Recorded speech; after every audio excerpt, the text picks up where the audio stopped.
C'est là. Donc, bonjour à tous, bienvenue sur ce podcast. C'est une grande première pour la chaîne des SEO Monkey. Donc là, on a mis un petit peu plus de budget. On se fait le podcast en vidéo. Normalement, la qualité sonore n'est pas trop mauvaise non plus. Et aujourd'hui, pour ce premier podcast, on a quand même l'honneur de recevoir Olivier, donc le fondateur de WebRank Info. Donc ça, forcément, tous les SEO connaissent. Et également de WebRanking Metrics, qui est une plateforme SaaS SEO également. Une formation, et puis je vais laisser Olivier prendre la main pour se présenter.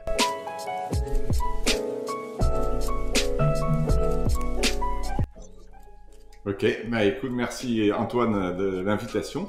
J'ai accepté avec grand plaisir. Et puis on va se découvrir un peu, on va dire tous les deux, parce que c'est vrai qu'on s'est rencontrés sur LinkedIn, et puis là, ça sera plus sympa par ce podcast, on va dire. Voilà, donc écoute, je suis ouvert à tes questions. C'est parti. C'est vrai que LinkedIn, moi, alors je sais pas si tu l'utilises depuis longtemps. Je sais qu'il y avait beaucoup d'SEO qui étaient sur Twitter. Maintenant, il y en a pas mal qui passent sur LinkedIn. Mais je trouve que c'est un bon réseau pour rencontrer du monde. Je trouve ça vraiment pas mal. Ouais. Pour les échanges, moi, c'est clairement celui que je préfère. Il est clairement plus orienté pro que du Facebook, par exemple. Je trouve qu'on sait tout de suite mieux à qui on a affaire par la page de détail, quoi. Et puis, normalement, si tout se passe bien, on va dire, il y a des interactions qui peuvent être assez sympas. Maintenant, il y en a qui jouent plus ou moins avec l'algo de LinkedIn, et puis LinkedIn joue aussi avec nous, évidemment. Voilà. Sur Twitter, c'est carrément plus éphémère. Mais il y a plus de monde pour moi encore sur Twitter. Mais ça peut très bien changer. Ouais. D'ailleurs, j'en profite, tant que vous êtes tous là, on va vous faire un jeu concours justement sur LinkedIn pour gagner un audit d'Olivier. Et donc voilà, je le dis tout de suite, si vous voyez cette vidéo à sa sortie, vous savez qu'il y aura un jeu concours qui va vous permettre de gagner un audit. Donc Olivier, est-ce que tu peux te présenter rapidement où est-ce que tu vis et comment tu as découvert le SEO et surtout ton parcours jusqu'à maintenant? Ok, moi je suis du côté de Toulouse. Ça s'entend pas forcément à mon accent qui est de base de Paris. Je fais du SEO depuis plus de 20 ans, tout simplement. J'ai démarré ça au tout début du web, quasiment vers 97, je crois, que j'ai fait mes premiers sites. Je me suis intéressé très vite, évidemment, à avoir du trafic, même si c'était purement du loisir. En 2002, j'ai créé WebRank Info. Et l'idée, c'était de parler d'un truc qui s'appelait Google. Voilà. Il n'y avait pas assez de monde qui en parlait, surtout en français. L'année d'après, j'avais déjà des demandes de consulting, alors même que le site il avait un design pitoyable et que surtout je proposais pas de consulting, quoi. J'avais un job d'ingénieur à côté. Bon, bref. Et donc, comme j'étais passionné et que je voyais que c'était ça qui allait me plaire, j'ai monté ma boîte. Et donc, je fais du consulting SEO depuis cette date, 2003, 2004 à peu près. Et puis, voilà. Donc ça, c'est ma première grande activité, WebRank Info. Peut-être qu'on pourra en reparler, mais comment dire ? J'ai aussi créé une deuxième société qui s'appelle Ranking Metrics. Quelques années après, en 2005 à peu près, 2006, je sais plus, avec deux autres associés, Antoine et Fabien. Et on est toujours à bosser ensemble. Donc j'ai deux entreprises. Dans Ranking Metrics, on a deux activités principales. C'est la formation SEO, enfin pas que SEO d'ailleurs, Google Ads, Analytics, etc. Mais beaucoup de SEO. Et puis cette plateforme SaaS, comme tu dis, d'audit d'outils SEO, qui s'appelle My Ranking Metrics. Voilà. Pour la partie formation, je crois que j'ai formé un bon paquet de quelques milliers de personnes au SEO depuis 15 ans. Donc c'est assez amusant de voir d'ailleurs, à l'époque où on pouvait encore faire tous les apéros qu'on voulait, des gens qui me disent « Ah ouais, tu te rappelles, j'étais venu à ta formation. » Bon, là où j'avais un peu de mal, c'est quand je me rappelais plus. C'est déjà arrivé, quand c'était il y a genre 10 ans. Voilà, mais voilà donc un peu mes 4 activités, hein, pour résumer. C'est m'occuper encore de WebRankInfo, qui est un site d'information, on va dire, gratuit sur le référencement, du consulting, de la formation et un outil. Voilà, comme ça j'ai des activités très variées, on va dire. Ouais, voilà. Ok, d'accord. Donc j'ai plein de questions qui me viennent en tête. Il y en a une première pour les faire dans la chronologie. Toi, à tes débuts en SEO, donc comme tu le dis, ça fait depuis les années 90. Moi, j'ai vu que WebRankInfo, ça a été créé en 2002. Alors, je sais pas si c'est la bonne date sur LinkedIn. Ouais, c'est bon, ouais, on va fêter les 20 ans dans 3 mois. Donc voilà, donc déjà 20 ans. Et la question que je me pose, c'est au niveau justement du SEO, parce qu'à l'époque, j'ai l'impression que c'était vraiment de la manipulation de l'algorithme. Maintenant, c'est un peu plus du marketing, en fait, un peu plus classique, création de contenu, relations presse. Enfin, je sais pas si c'est ta vision, toi, du SEO. Toi, comment tu as vu l'évolution justement des pénalités et puis surtout l'évolution du consultant SEO, du rôle du consultant SEO sur une aussi longue période? Alors, c'est clair qu'il y a eu, je sais pas moi, au moins 2-3 périodes dans ces 20 ans. Au tout début, le SEO, personne ne connaissait, franchement. Je me rappelle que quand j'ai quitté mon job d'ingénieur, mon chef il était très inquiet pour moi, pour mon avenir, et il pensait que j'allais dormir sous les ponts quelques temps après, quoi. Et c'était un peu, comment dire, la ruée vers l'or aussi, parce que tous les gros sites découvraient qu'ils avaient besoin de SEO. Et les rares consultants qui étaient là, ils pouvaient s'occuper comme ça de... moi, j'ai géré tous les grands noms du web français, une énorme partie, des sites monstrueux. Je m'en suis occupé au tout début, disons 2003-2004 jusqu'à un peu avant 2010. Donc là, c'était vraiment impressionnant. Puis après, ils ont commencé à voir qu'il fallait... ils voulaient plus des agences. Moi, j'avais pas envie de créer une agence, donc je suis resté consultant tout seul. Bon, là, c'était assez facile, hein, le SEO. Effectivement, il n'y avait pas de concurrence. On levait des freins techniques et puis après, un peu de contenu et c'était bon, quoi. Oui. Voilà. Donc ça, c'était vraiment... c'était vachement sympa. Oui. Ensuite, un peu après, il y a eu la période des pénalités qui sont arrivées. Voilà, nos amis Panda et Pingouin. Ça, c'est du genre 2011-2012, le début. Donc là, Google a commencé à sonner un peu la fin de la récré. Il y a des SEO qui ont tout perdu ce jour-là, ou pas que des SEO d'ailleurs. Donc voilà, dans les années 2011, 2012, 2013, on subissait des grosses pénalités. Alors certains se relevaient, d'autres un peu moins. Et puis, depuis à peu près 5 ans, je sais pas trop comment le fixer, on a un peu d'autres stratégies, c'est beaucoup plus professionnel, on a beaucoup plus d'outils, mais on a aussi énormément plus de concurrence, et faut quand même l'avouer, l'algo de Google il est beaucoup plus complexe aujourd'hui qu'il y a 5 ans ou 10 ans. Voilà. Il y a tout un tas de fondamentaux qui n'ont pas changé, et puis d'autres auxquels on s'adapte en permanence en fait. D'accord, ok. Et est-ce que du coup, selon toi, une époque justement, comme tu dis, avant 2005, est-ce que la technique finalement prévaluait pas sur les deux autres piliers qui sont la création de contenu, le netlinking, du fait que la concurrence était très faible et qu'il y avait quand même des sites, j'imagine, e-commerce, etc., qui avaient quand même pas mal de pages déjà. Ouais. Alors, la technique, en fait, souvent pouvait être totalement bloquante. Donc, je me rappelle de la Fnac, pour pas les nommer, qui m'avait contacté parce qu'ils n'arrivaient pas à faire indexer leurs pages. Voilà, et ils m'avaient dit, d'abord, on va commencer par les pages de nos livres. Et puis, en fait, ils avaient tout simplement des identifiants de session qui étaient foutus dans les URL, dans tous les liens, et que ça bloquait Google. Donc voilà, quelqu'un qui savait, il désactivait les sessions comme il fallait quand Google se pointe, et puis l'affaire était réglée. Mais sans ça, ils étaient 100% absents, quoi. Donc ils faisaient des bricoles qui n'avaient aucun intérêt. De l'autre côté, j'avais eu d'autres clients qui avaient des gros problèmes avec JavaScript. on ne sait pas pour quelle raison, mais tout leur site était géré en JavaScript. Et à l'époque, c'était 100% hermétique à Google. Donc, si vraiment c'était impossible d'avoir des pages autres que dans JavaScript, on créait des fameuses pages satellites, donc des pages totalement merdiques, plus ou moins au design du client. Et on contournait des problèmes techniques, un peu bêtement, quoi. Et là, effectivement, on avait vraiment très peu besoin de contenu pour ranker, quoi. Okay. Aujourd'hui, ça n'a plus rien à voir. Ouais, c'est clair.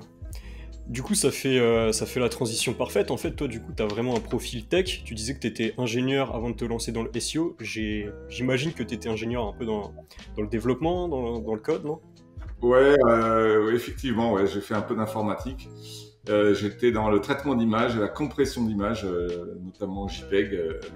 Dans la version pour le spatial, à Toulouse, je faisais la compression d'images satellite. Et donc oui, j'ai un profil tech. Je me suis mis justement aux années 2000 au web. J'ai appris tout seul HTML, CSS, JavaScript, PHP, MySQL et donc le SEO. Et aujourd'hui, c'est vrai que là où je suis extrêmement à l'aise, c'est le SEO technique. Mais depuis pas mal d'années maintenant, je suis quand même aussi très fort sur la partie contenu. Ça, c'est clairement les deux piliers que je travaille. Et la partie lien, elle est beaucoup moins travaillée de mon côté. C'est un choix perso. Voilà. Ouais, je comprends. De toute façon, c'est vrai que c'est compliqué d'être bon partout. Et c'est vrai que le netlinking, c'est pas mal en train de changer en plus en ce moment. Donc je pense que on est tous un petit peu en train d'évoluer là-dessus. Et du coup, parfaite transition également, du coup, sur ton outil, hein, donc pas WebRankInfo, mais MyRankingMetrics, qui est un outil que tu m'as dit que tu développes en interne, qui est un outil vraiment SEO 360 SaaS, notamment ce fameux audit RMTech. Est-ce que tu peux nous dire exactement dessus? Ouais, bien sûr. Donc, je crois que ça doit faire peut-être 6-7 ans qu'on l'a sorti. J'ai plus vraiment la date en tête. Surtout qu'avant, nous, on l'utilisait en interne. Une version, bien sûr, beaucoup plus simple. Chez Rankimetrix, on avait de temps en temps quelques clients qui voulaient des audits. Et donc, on faisait des audits assez costauds pour des grands comptes. Et puis, on a choisi de complètement changer cette stratégie, de faire plutôt un outil qu'on ouvre à tout le monde en SaaS et de ne plus être nous-mêmes en direct avec le client, sauf encore une fois cas très exceptionnel, et plutôt de démocratiser en fait l'audit SEO, donc essentiellement les aspects techniques. Voilà, donc on avait un premier développement interne tout a été fait en interne, hein, toujours. Au début, c'était un outil interne pour nous et voilà, on l'a ouvert et puis après, on a rajouté des outils. Voilà, donc MyRankingMetrics, pour l'instant, il y a 3 outils. Peut-être qu'on va y faire un tour tout à l'heure. Il y a 3 outils et RMTech, c'est le plus connu et il permet de faire un audit de site. Voilà, en crawlant le site.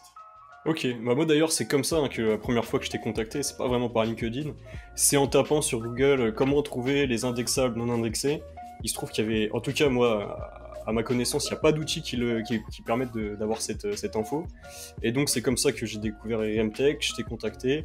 Et donc c'est un bon exemple pour l'audit RMTech, qui a bien des choses qui sont pas accessibles par d'autres outils comme Screaming Frog par exemple, qui sont donnés par ce type d'audit. Et ouais, il me semble du coup, enfin, tu as fait un audit RMTech du site de SEO Monkey. Et du coup, l'idée maintenant, ça va être de passer en partage d'écran, de voir un petit peu à quoi ça ressemble, les recos que tu peux nous donner. Et puis comme ça, on aura une petite vision de ce que permet l'outil. Donc on se retrouve du coup directement sur l'écran d'Olivier. Petit aparté, hein, le site du coup qui a été audité, c'est le site SEO Monkey. C'est un petit site. Il doit avoir une 50aine de pages, une trentaine ou une quarantaine qui sont indexées. Donc bien sûr, les audits techniques ont beaucoup plus de pertinence sur des sites un peu plus importants, mais déjà, pour avoir une petite vue d'ensemble de l'outil, ça va déjà être intéressant. Voilà, ok. Donc là, voilà, je suis sur la page d'accueil. On a pour l'instant trois outils. Pour tout vous dire, il y a le 4e qui est en gestation. Et on va présenter rapidement, surtout le premier, RMTech, un tout petit peu aussi de RM Sitemap. Voilà, c'est la surprise. Donc, RMTech, eh bien, je l'ai lancé. Et là, la particularité une des particularités de l'outil, c'est de générer un rapport d'audit. Voilà, ça vient peut-être de mon profil de consultant qui fait des rapports pour pas mal de clients. Et en fait, on a les datas dans des fichiers annexes au format Excel ou CSV qu'on peut récupérer soit tout d'un coup ici, soit petit à petit, je sais pas moi, balise title, hop, j'ai des annexes pour récupérer les problèmes sur les balises title. Mais j'ai aussi des explications qui sont rédigées, voilà, des explications pour que, selon tous les niveaux de tous les utilisateurs, on comprenne un peu ce qui s'est passé, qu'est-ce qu'on a trouvé en fait avec cet outil en auditant le site. Donc, j'ai une petite question à te poser. Ouais. Du coup, à ce niveau-là, des explications, est-ce que ça va, elles vont changer selon le score ou ça sera des explications générales et qui ensuite s'interprètent? Il y en a toute une trame qui est tout le temps la même. Et il y en a d'autres qui sont par exemple des avertissements ou même des choses plus violentes quand il y a des vrais problèmes importants qui sont détectés. Et pour le reste, non, c'est assez générique quand même. D'accord. Libre interprétation ensuite. Bien sûr. On n'imagine pas se substituer à un SEO, quel que soit son profil. Comme tout outil, on compte faire quoi? Gagner du temps. On espère montrer des choses qu'on n'aurait pas trouvées du tout à la main, tellement ça demande de travail, tout simplement. Prioriser les choses. Nous, le maître mot, c'est ça. C'est nos utilisateurs, quel que soit leur profil, encore une fois, agence, annonceur ou autre, mais ils n'ont pas des journées infinies et ils veulent savoir quoi faire en premier. Donc, c'est à ça d'ailleurs que sert la synthèse. La synthèse, c'est... moi, je vais vous dire un truc. J'adore Screaming Frog. Je l'utilise depuis 10 ans. Mais je passe un temps beaucoup trop important à essayer de digérer les données. D'ailleurs, c'est un peu la même chose avec d'autres outils qui ne font, entre guillemets, que fournir des données. Oui. Et moi, ce que j'aime bien, c'est les décortiquer. Tout ce qui est décorticable par un outil, encore une fois, eh bien qu'il le fasse. Et donc, on a inventé avec Fabien, mon associé, des algos. Donc, il y en a un qui s'appelle Quality Risk et l'autre Zombie. Quality Risk, il nous aide à trouver le premier score. 80, c'est pas mal, tu vois, t'es pas en rouge. Tu peux avoir mieux, mais c'est pas mal quand même, 80. En gros, c'est est-ce que j'ai donné toutes les chances au niveau technique, SEO, à mes pages? D'accord, ok. Est-ce que j'ai fait quelques conneries qui fait que ça freine un peu le potentiel SEO? Voilà. Donc là, on s'en rend compte un peu que ça, c'est au niveau global de tout le site. Et après, est-ce qu'elles sont performantes? Donc en gros, globalement, c'est pas seulement ça, mais est-ce que je génère du trafic? Donc là, on voit que c'est pas encore au top. On va expliquer rapidement pourquoi. On aime bien les graphiques comme ça. Ça permet de voir où est-ce qu'on a nos pages. Donc là, la plupart des pages du site, bon, 17, parce qu'en tout, il n'y en a pas, comme tu as dit, il n'y en a pas un nombre énorme. Elles ont quoi comme particularité? Elles ont un score quality risk qui est faible. 0, 1 à 9, 10 à 19. C'est en bleu, ça veut dire que ça va. En rouge, ça veut dire que ça ne va pas. Et puis, plus c'est élevé, plus il y a de problèmes. En fait, on a un algo qui trouve qu'est-ce qui handicape une page. Est-ce qu'il y a beaucoup de choses qui handicapent? Par exemple, est-ce que son title, il fait un mot? Est-ce que la profondeur est énorme dans le site? Est-ce que le contenu, il est ridiculement petit? Tous ces trucs-là, on en a plein, eh bien, ils sont pondérés. Et à la fin, on a un indice. Donc déjà, pour une page donnée, on peut mieux comprendre si on lui a donné toutes les chances de réussir ou pas. Et puis même au niveau de l'ensemble du site. Donc là, même si le site, il faisait, je sais pas moi, 300 000 pages, eh bien, on aurait un graphique qui nous montre si c'est plutôt des barres bleues ou des barres rouges. Puis on a une moyenne à 19 là. Donc ici, c'est plutôt bien. C'est d'ailleurs pour ça qu'il y a un score de 80. Et on aime bien aussi avoir les performances des pages en même temps. Est-ce que les pages, elles performent?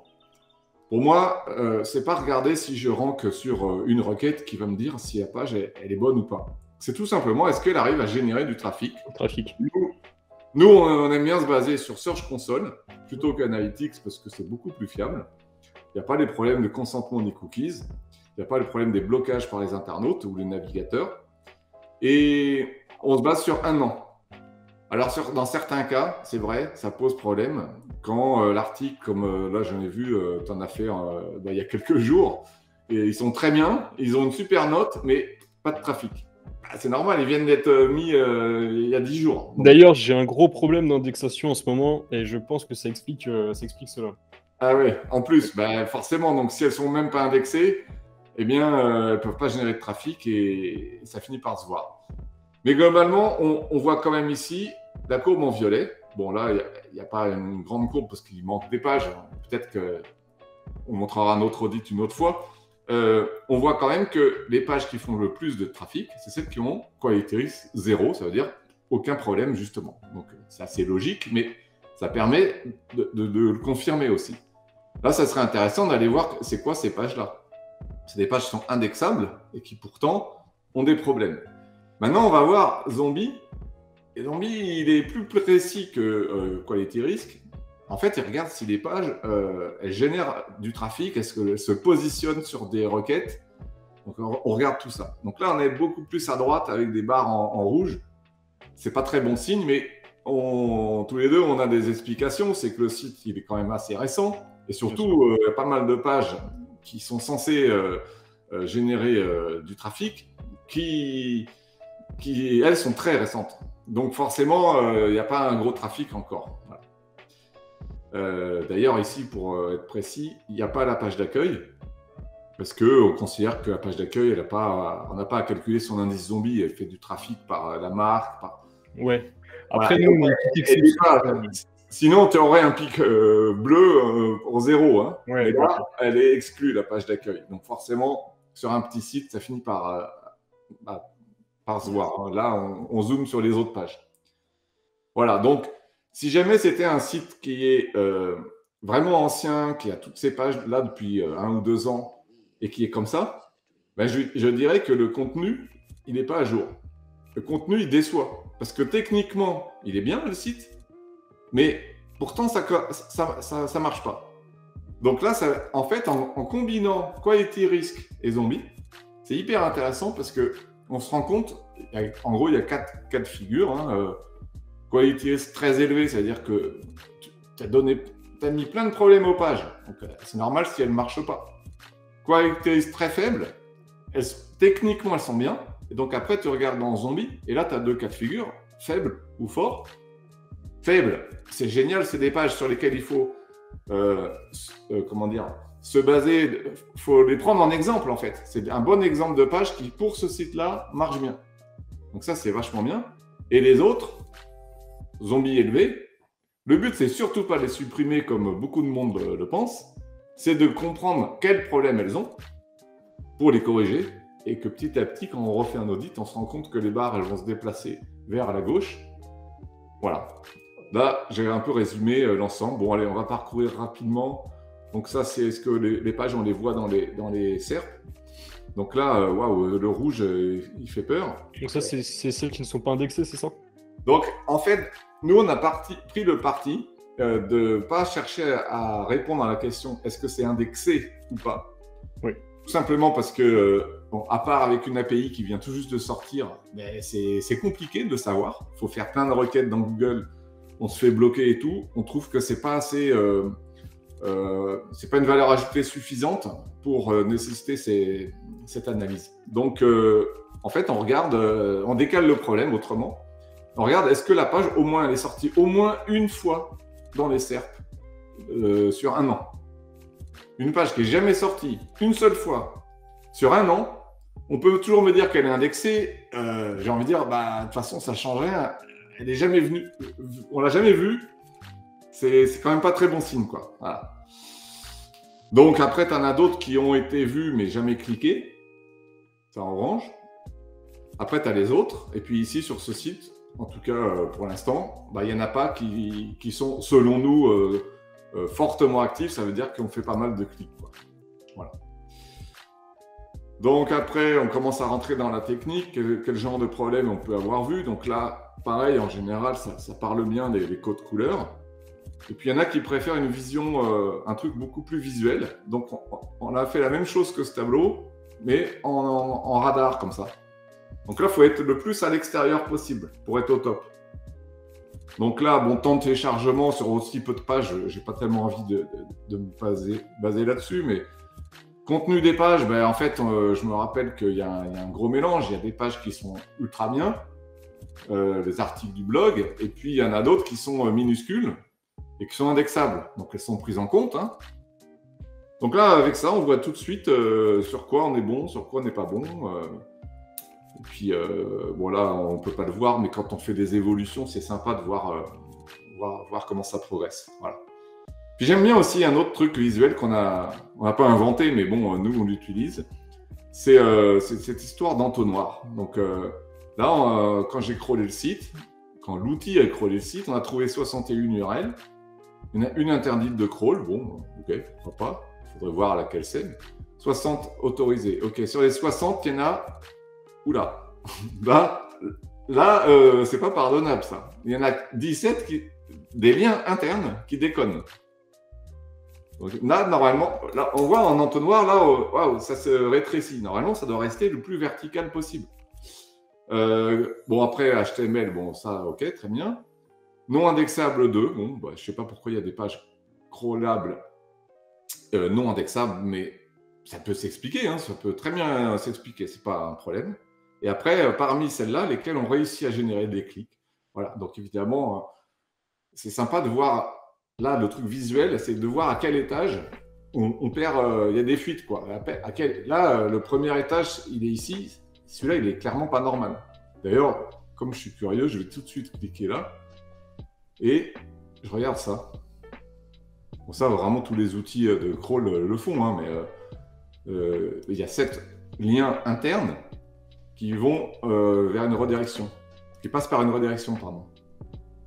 Donc ça, bah, c'est pas normal. Quand une page A fait un lien vers une page B, la page B doit répondre, elle ne doit pas rediriger vers C. Et puis bon, quelques petites erreurs 404. Voilà. Donc là, bah, il y a tout ce qu'il faut pour corriger ça. C'est vraiment ultra simple de corriger. Là, on a la liste des pages fautives, celles qui font le lien qui déconne. Donc on ouvre l'annexe, on corrige. Et au prochain audit, on voit que c'est corrigé. Voilà. Bon, bah, le rapport d'audit, il peut être immense. Pour ceux qui s'amusent à le récupérer en PDF, il fait, je ne sais pas combien, 50 ou 60 pages. Là. D'ailleurs, les agences, elles aiment bien avoir la version en marque blanche. Si elles veulent, elles peuvent faire ça pour le donner à leurs clients. Puis après, bah, voilà, on peut regarder soit par critères. Ah, est-ce que j'ai fait des erreurs dans les titles, machin, ou alors, voilà, contenu des pages. Ça, j'aime bien regarder ça, moi. C'est hyper important, le contenu des pages. On a un algo, une fois de plus, qui essaye de comprendre dans une page où se trouve la zone importante, ou la zone principale de la page. Par exemple, quand on est sur un article de blog, bah, ça démarre au titre, au H1, au titre de l'article, et puis ça s'arrête à la fin de l'article. Mais ça ne prend pas la sidebar, ça ne prend pas le menu, le footer, tout ça. Et donc, ensuite, on essaie de comprendre quel type de site on a, quel type de page on a. Et puis, on s'est fixé des repères sur combien il faudrait quand même à peu près au minimum de mots dans la zone principale, par type de page, par type de site. Et c'est juste un minimum, c'est-à-dire qu'il faut atteindre ce truc-là. Tant que tu l'as atteint, c'est bon, tu as zéro problème. Donc là, on voit que toutes tes pages d'articles, elles sont nickel. Et tu en as quelques-unes pages. Alors, je crois que ça doit être des pages sur les podcasts ou des pages... Après, tu peux avoir des pages genre mention légale. Si tu as décidé de la laisser indexable, bah forcément qu'elle aura un contenu peut-être faible ou contact. Voilà. Bon. Et puis, ça, en fait, ça peut être ultra long de se dire imagine là que tu n'as pas 41 pages indexables, mais tu en as 400 ou 4000. Tu ne vas pas te taper comme ça toutes les balises title les unes après les autres. Pour nous, ça n'a pas de sens, ça. Donc, on va d'analyse avancée. Et là, on nous explique ce que c'est que quality risk, sur quoi il se base. Et c'est déjà vachement plus intéressant de se concentrer sur celles-là, les pages qui cumulent trop de problèmes techniques. Voilà. Alors, je vous parle des annexes, je te parle des annexes depuis le début. On va aller dans une annexe que j'ai téléchargée. C'est l'annexe qui est en conclusion du rapport. Et donc, pour toutes les URL du site qui sont là, indexables, on a une quarantaine de colonnes. Là, voilà, j'en ai plein. Bon. C'est toutes les datas, quoi. Et par exemple, je vais trier sur quality risk, les pages sur lesquelles on a des problèmes, en fait, où on se donne pas trop de chances de réussir en SEO. C'est comme ça qu'il faut voir le truc. Hein. Donc, il y a la page de demande de devis, il y a la page notre newsletter, il y a la page l'agence à Avignon, la page notre équipe. Tout ça, en fait, c'est pas vraiment une surprise, j'imagine, de se dire ces pages-là, il y a des choses qu'on pourrait faire mieux, quoi. Ouais, parce qu'on n'essaye pas forcément de ranker sur ces pages-là. Ouais, à part quelques détails, peut-être par exemple sur Avignon, c'est quoi? C'est pour présenter l'agence à Avignon? Ouais, si. Avignon, en l'occurrence, je pense que le problème, c'est qu'il n'y a pas assez de contenu, principalement, c'est ça? Ouais, mais regarde même la balise title, SEO Monkey Avignon. Ah oui, en effet. C'est peut-être un peu juste, quoi. Ouais. Et là, il y a des fois, c'est sympa de se concentrer. Je regarde que la colonne title. Ouais. Je ne sais pas de quel site il s'agit, je regarde que ça et j'essaie de comprendre, ok, c'est quoi? Elle parle de quoi la page? Si je suis incapable de comprendre, c'est que le titre il est raté. Bon, bref, voilà, ici, c'est des pages. En fait, ce site-là, quand il va grossir, la proportion de pages comme ça, elle va devenir minuscule par rapport aux bonnes pages. Donc après, on peut descendre. Et là, on va arriver. Là, quality risk, on est à des trucs faibles. Hein. Là, les meilleures extensions Chrome, voilà, 10, il n'y a quasiment aucun problème. Donc, on a trouvé quelques détails. Elle a passé de backlink interne, bah forcément, le site est trop petit. Il y a un titre qui est... il y a des H qui sont en doublon. Bon, ok. Elle est légèrement lente. Voilà, 800 000. Bon. Et après, bah, ici, on avait vu que ces pages-là, elles sont correctes. Voilà. Donc là, on a les datas de Search Console. Bon, bah, pour l'instant, 28 000 impressions, c'est pas mal. Et 9, bah, c'est nul, 9 clics, mais c'est normal. Pour l'instant, elle est en position 60 en moyenne. Donc, il faut progresser encore un peu. Et puis là, ça va décoller. Voilà. Donc, mais là, de toute façon, on est à un indice quality risk 7. Alors moi, j'aime bien faire des filtres comme ça. Là, je peux dire, voilà, on va filtrer les faibles quality risk, les forts et tout. Et ça m'aide à me prioriser les actions. Alors après, je pourrais aller plus loin. Si je connais bien mon site, je peux rajouter des colonnes à la main en disant, ben voilà, ça, c'est des pages de type ceci, de type cela, des produits, des catégories. Si je veux, je peux même rajouter des données business. Si j'ai une colonne, je rajoute une colonne qui me dit combien ça a généré de revenus, tout simplement. Et puis après, bah, on va pouvoir prioriser et dire, voilà, ces pages-là, elles sont hyper stratégiques et pourtant, elles n'ont pas un quality risk à 0. Ça veut dire que techniquement, même un outil comme ça, il a trouvé des choses. Bah, autant les appliquer, quoi. Voilà. Donc moi, j'aime bien prioriser les choses et puis surtout, j'aime bien avoir une vue d'ensemble comme ça. Et ça, bah, pour toi qui es prestataire, c'est aussi absolument génial en avant-vente. Je veux dire, en avant-vente, tu vois, tu lances ça, tu as une vision globale, tu sais déjà le genre de problème, tu vas là-dessus, tu sais le genre de problème que tu rencontres sur le site. Avec ton expérience, tu finis par savoir sur lesquels tu es hyper à l'aise pour les corriger. Et donc, bah, tu sais déjà comment tu peux aider ton futur client. Et puis, tu peux lui montrer ça. tu lui montres le début, là, juste la synthèse. Tu lui fais un peu honte, mais tu lui montres qu'il y a du potentiel, quoi. Ça c'est top, quoi. Bah, on va en reparler peut-être à la fin quand tu m'avais dit qu'on parlerait aussi de comment on fait pour obtenir ce genre d'audit. Oui, on va parler, on va débriefer, on va parler SEO et puis on va voir bien sûr comment aussi. Alors un dernier point, parce que je t'avais dit que je voulais te montrer notre deuxième outil. Ouais. Même si le site il est tout petit, c'est juste pour le principe. J'ai lancé une analyse des sitemaps, donc ou du sitemap. Et on a croisé avec l'audit RMTech. Ça veut dire quoi? Ça veut dire que d'un côté, on regarde les URL du sitemap, donc on vérifie que le sitemap il est bien, il est à jour, il est complet, il liste pas des pages qui déconnent, etc. Et de l'autre, on va faire le croisement pour voir est-ce qu'il y a des pages qui sont dans l'un et pas dans l'autre, dans les sitemaps, et trouver en crawlant le site, en suivant les liens. Donc en fait, voilà, donc là on fait le bilan, et donc en fait c'est ça. Donc nous on a des diagrammes de veines comme ça. Alors on a mis un truc visuel, là je vois immédiatement que les cercles sont quasiment superposés. Ça veut dire qu'il n'y a qu'une seule URL qu'on a trouvée dans les sitemaps et qu'on n'a pas réussi à trouver dans le site. Ça veut dire qu'elle elle est orpheline. Elle n'a pas de parents, ça veut dire qu'il n'y a pas de page qui lui fait un lien. Donc ça, on va aller dans l'annexe et récupérer la liste. Bon, là, il n'y en a qu'une. Mais en fait, vu qu'on a accès à Search Console, on est allé dans Search Console voir qu'est-ce qu'il y a comme autre URL. On en a fait une analyse pour trouver que celles qui sont indexables. Et celles qui sont indexables, on va voir s'il y en a des orphelines. Donc là, bilan, aucune URL orpheline n'a été trouvée. OK, donc là, c'est nickel. Par contre,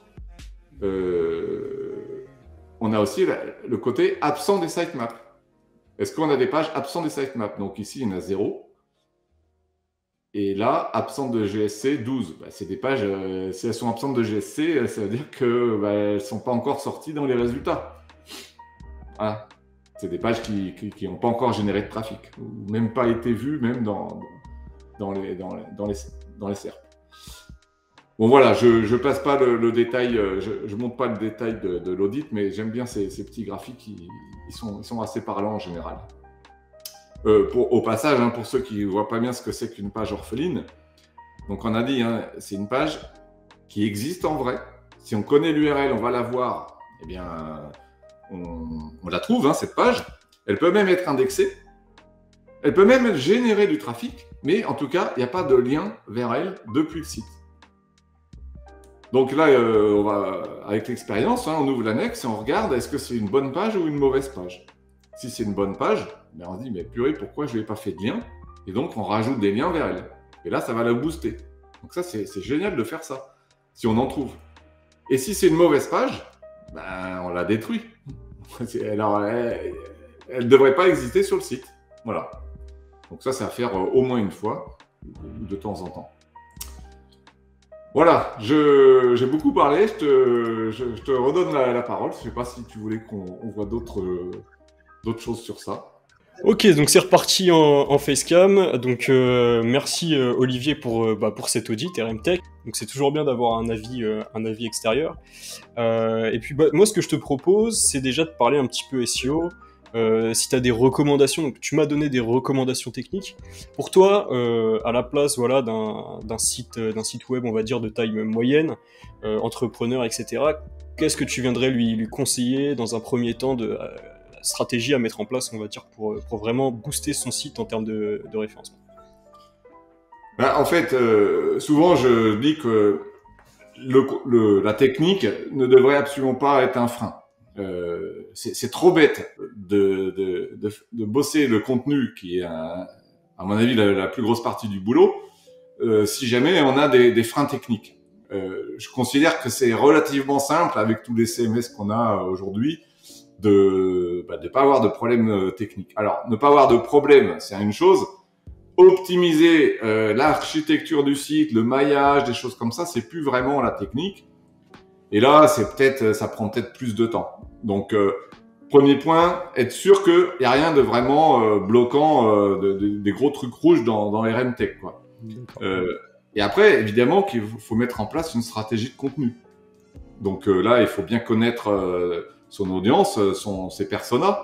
Il faut avoir ça en tête, il faut bien connaître son offre, qu'est-ce qu'on a à vendre, qu'est-ce qu'on a à proposer. Et puis à élaborer pour ça une stratégie de contenu. Voilà, quelle page il faut créer, quel groupe de pages. Et donc après, quels mots-clés, bosser tout le contenu édito. Donc là, je vais pas faire un cours sur ça, ça pourrait être long. Et puis, faut aussi quand même se rendre compte qui on est et qu'est-ce qu'on espère. Je veux dire, qu'on n'aille pas devenir... on va pas devenir un numéro 1 sur des requêtes infaisables. On perdrait vachement de temps, en fait, à vouloir toujours être premier sur ça. Donc, des fois, il vaut mieux viser un peu plus de long trend. Si on est local, tant mieux, on va utiliser des requêtes avec des noms du coin, quoi. Et puis, mesurer les retours. Alors là, c'est indispensable et franchement, pitié, arrêtez de mesurer le succès d'une page à un mot-clé. Ça m'énerve au plus haut point. Pour moi, le succès, c'est soit je suis capable d'identifier des dizaines de requêtes, en fait. J'aime pas tellement le mot-clé, mais bon, tout le monde l'utilise. Des dizaines de requêtes pour lesquelles la page, elle est censée sortir et je les regarde dans un outil de ranking ou je les regarde dans Search Console. Ou alors, tout simplement, ou les deux, moi je fais les deux, quel trafic elle arrive à générer. Donc, franchement, Search Console est top pour ça, à part si tout est à faire à la main. Bon, moi, je commence à avoir des outils pour exploiter Search Console, donc c'est mieux, mais voilà. Donc, une approche ROI, c'est-à-dire que ce soit pour moi ou pour un client, pour un boss, j'essaie de lui montrer, voilà, j'ai passé tant de temps à faire cet article ou ces articles, et bon, ok, le SEO, ça prend du temps, donc il y a des semaines peut-être qui vont se passer. Mais mettons, au bout d'un mois, qu'est-ce que ça a fait cette page? Est-ce qu'elle commence à ranker et quel trafic elle a fait? Voilà. Alors évidemment, c'est pas fini. Il faut aussi faire la promotion de tout ça. Donc, si on a du budget et qu'on est pressé, pourquoi pas aller acheter des liens? Bon, moi, c'est pas vraiment mon fer de lance, mais j'ai des clients qui s'en occupent ou qui font ça. Ou parfois, je les ai aidés. Sinon, il y a aussi tout simplement plein d'autres pistes pour faire parler de soi, exploiter nos partenaires, nos clients, tisser des relations. Bref, on sait très bien qu'il y a quand même quantité de façons d'avoir des liens ou de faire parler de nous. Plus les réseaux sociaux qui apportent une couche, pas vraiment SEO, mais une couche supplémentaire pour lisser le trafic, on va dire. Voilà. Complètement d'accord avec toi. C'est vrai que cette partie technique, on va dire, qui est vraiment offerte par RM Tech, je trouve qu'elle est particulièrement pertinente pour les gros sites qui ont beaucoup de pages, qui ont beaucoup de contenu, et qui vraiment, là, on va, comme tu dis, en termes de data, déjà, on va en avoir plus, et surtout, on va avoir beaucoup plus d'opportunités, parce qu'on aura déjà fait le travail de la partie du côté technique, enfin du côté contenu, et naturellement, du côté netlinking, ça se sera fait également. Mais c'est vrai que moi j'ai remarqué un truc, et je voulais avoir ton avis aussi, c'est vraiment, là par exemple, sur la requête, même si toi tu parles plus de trafic que de requête, Agence SEO Lille, j'ai pris la première place grâce à un seul backlink, hyper qualifié. C'est pour ça que je mets souvent en avant les articles invités plutôt que l'achat de liens, et grâce à une page sur laquelle j'ai travaillé vraiment la structure, donc méta, HN, comme tu dis, du contenu. Je crois que je dois être à peine à 1000 mots ou à 1500 mots, c'est pas énorme non plus. Et pourtant, ça m'a fait passer en premier sur une requête quand même concurrentielle, quoi. Agence SEO Lille, disons qu'il y a quand même des bons qui essayent de se positionner là-dessus.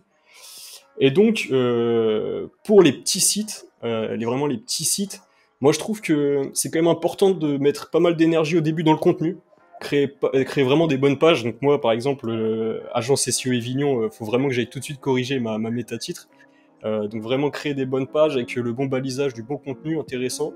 Et ensuite, bien sûr, une fois qu'on a pas mal de contenu, là, ça devient hyper pertinent de travailler sur de la partie tech, Et comme tu me l'as dit, hein, Olivier, c'est vraiment sur les sites avec pas mal de pages que vraiment tu as une grosse valeur ajoutée sur la partie En audit. fait, pas mal de pages, tu sais, ça vient vite. Hein. C'est le côté un peu, je m'en sors à peu près à la main, ou alors c'est plus possible de faire ça à la main. Donc déjà, dès une centaine de pages, t'es à peu près dépassé sans outil, et tu commences à pouvoir faire pas mal de choses, du maillage, pas mal d'analyses, quoi.